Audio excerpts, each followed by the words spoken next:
Well, why do you think that is?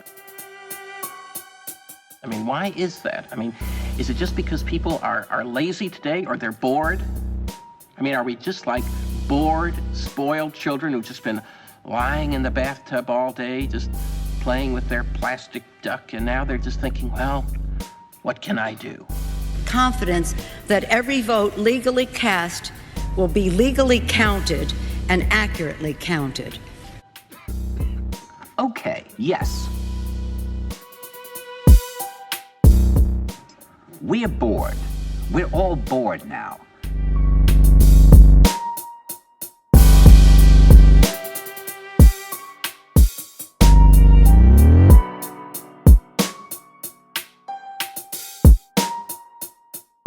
But has it ever occurred to you, Wally, that the process that creates this boredom that we see in the world now may very well be a self-perpetuating, unconscious form of brainwashing created by a world totalitarian government based on money, and that all of this is much more dangerous than one thinks? And it's not just a question of individual survival, Wally, but that somebody who's bored is asleep?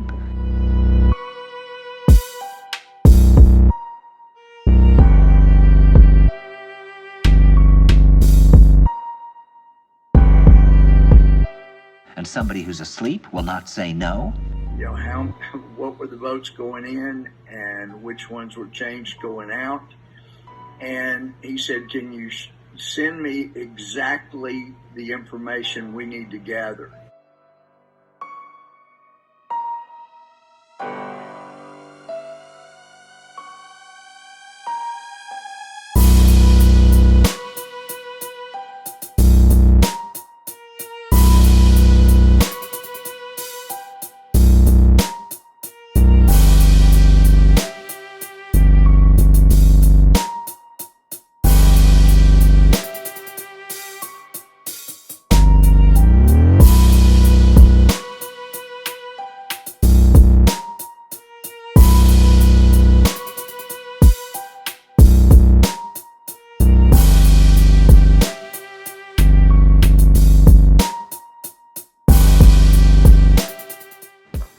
See, I keep meeting these people. I mean, just a few days ago, I met this man whom I greatly admire.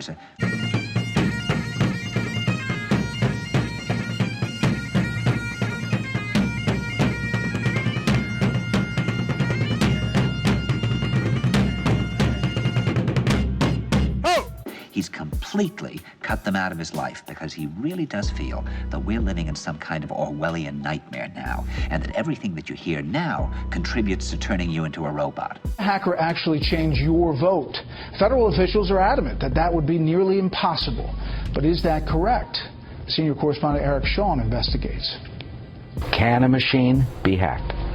I have demonstrated how to hack the ABC Advantage voting machines that we use in New Jersey. He is the bane of election officials because Princeton University professor Andrew Appel says a touchscreen voting machine, the type used in about 10 states, can be tampered with. He said, oh, I don't think it's that way at all. He said, I think that New York is the new model for the new concentration camp. I unlock the back door. In 2008, he demonstrated how, as part of an election lawsuit against New Jersey officials. Mindy on the beat.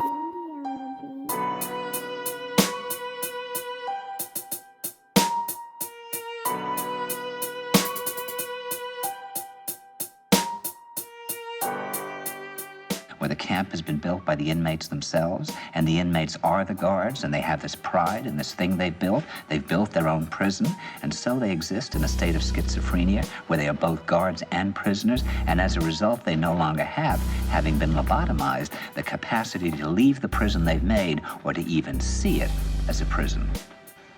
See, actually, for 2 or 3 years now, Chiquita and I have had this very unpleasant feeling that we really should get out. And we really should feel like Jews in Germany in the late 30s. Get out of here. Of course, the problem is where to go, because it seems quite obvious that the whole world is going in the same direction. See, I think it's quite possible that the 1960s represented the last burst of the human being before he was extinguished. And that this is the beginning of the rest of the future now, that from now on, there'll simply be all these robots walking around, feeling nothing, thinking nothing.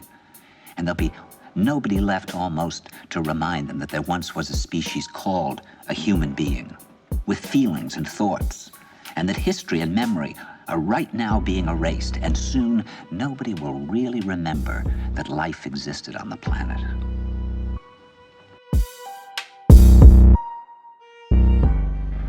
And then he went into his pocket and he took out a seed for a tree and he said, "This is a pine tree."